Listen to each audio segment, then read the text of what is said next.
Values Education 8, Quarter 1, Learning Competency 1C, na ipakikita ang pagkilala sa mga emosyong nararamdaman. Magandang araw mga mag-aaral. Ngayong araw ay ibabahagi ninyo ang inyong natutuhan mula sa mga nakaraang aralin. Sa pamamagitan ng isang gawain, ipapakita natin kung gaano tayo kahusay sa pagkilala sa ating mga emosyon.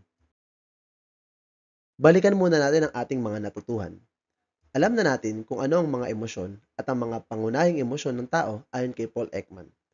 Natutuhan din natin ang pagkakaroon ng emotional self-awareness at ang mga indikasyon o palatandaan ng pagkakaroon nito.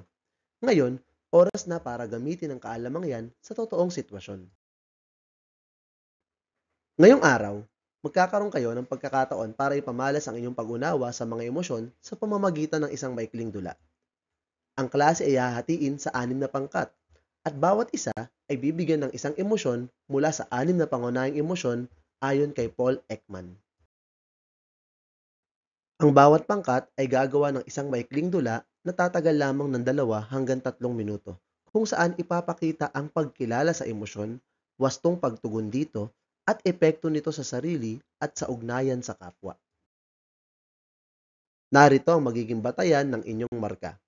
Hindi lang pag-arte ang binibigyang pansin dito, kundi ang lalim ng inyong pag-unawa sa emosyon at kung paano ninyo ito'y pinapakita sa isang maayos na kwento. Halimbawa, galit o anger. Pamagat, init ng ulo, lamig ng kaibigan. Mga tauhan, Balanar, estudyanteng mainitin ng ulo. Laikan, kaibigan ni Balanar. At si Miss Raylay, guro sa klase. Eksena, sa loob ng silid-aralan. Simula, nagkaklase sila. Napansin ni Balanar na ginamit ni Laikan ang kanyang ballpen nang walang paalam. Uminit ang ulo ni Balanar at biglang sinigawan si Laikan sa harap ng klase. Nagalit din si Laikan at nagkasagutan sila. Gitna.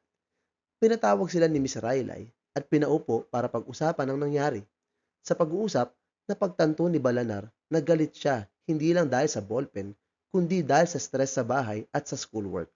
Natutuhan niya na hindi dapat idaan sa sigaw ang galit. Wakas, humingi ng paumanhin si Balanar at ipinaliwanag niya ang pinagdadaanan niya.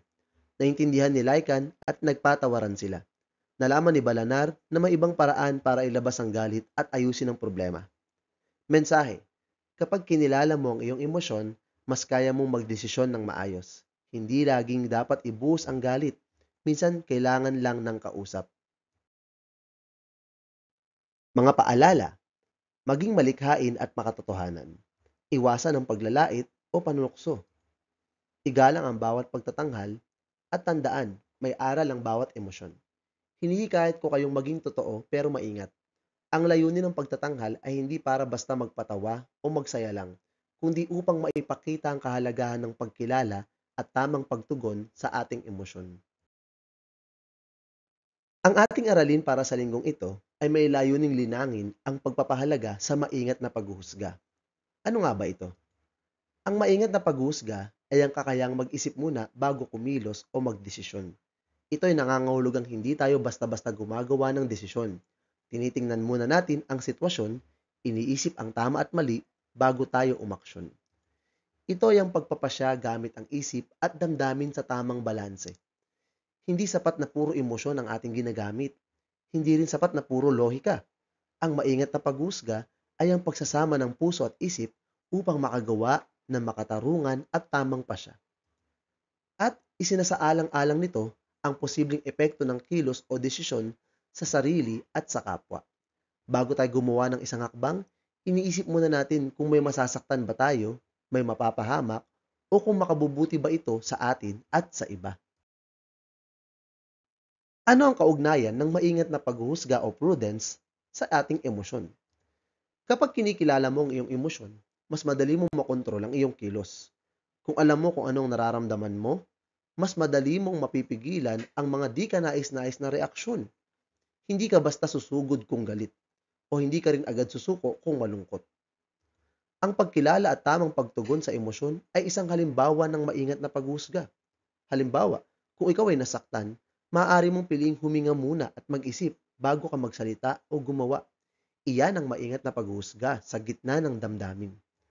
At hindi lahat ng nadarama ay kailangang sundin agad. Kailangan ng pag-unawa at pag-iisip muna. Minsan gusto nating magalit o sumigaw, pero kung isipin nating mabuti, baka mas makabubuting manahimik muna. Hindi lahat ng emosyon ay dapat agad sundin. Bakit mahalaga na linangin ang pagpapahalaga sa maingat na paghuhusga o prudence? Nakakatulong ito upang makaiwas sa hindi ka nais-nais na pagpapasya.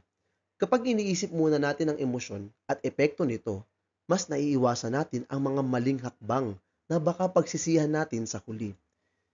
Pinapalakas nito ang tiwala sa sarili at respeto ng iba. Ang taong may maingat na paghuhusga ay hindi madaling matinag sa emosyon. Dahil dito, nagkakaroon siya ng respeto sa sarili at mas nire-respeto rin siya ng iba. Isa itong mahalagang bahagi ng emotional intelligence at pakikipagkapwa. Ang maingat na paghuhusga ay konektado sa kakayahang emosyonal. Kapag marunong tayong magtimpi o magpasya ng tama, mas nagiging maganda ang ating ugnayan sa ibang tao. Ang tunay na kaalaman sa ating emosyon ay hindi lamang sukatan ng talino, kundi daan tungo sa mas maingat at makataong pagpapasya. Sa pagtatapos ng araling ito, naway baunin natin ang kahalagahan ng pagkilala sa ating emosyon, hindi para itago ito, kundi upang gamitin ito ng may pag-iingat, kabutihan at malasakit sa kapwa. Sa pamamagitan ng maingat na paghuhusga, mas nagiging matatag ang ating pagkatao at mas tumitibay ang ating ugnayan sa ibang tao. At hanggang dyan lamang po ang ating aralin para sa linggong ito. Salamat po sa panonood at pakikinig. Paalam!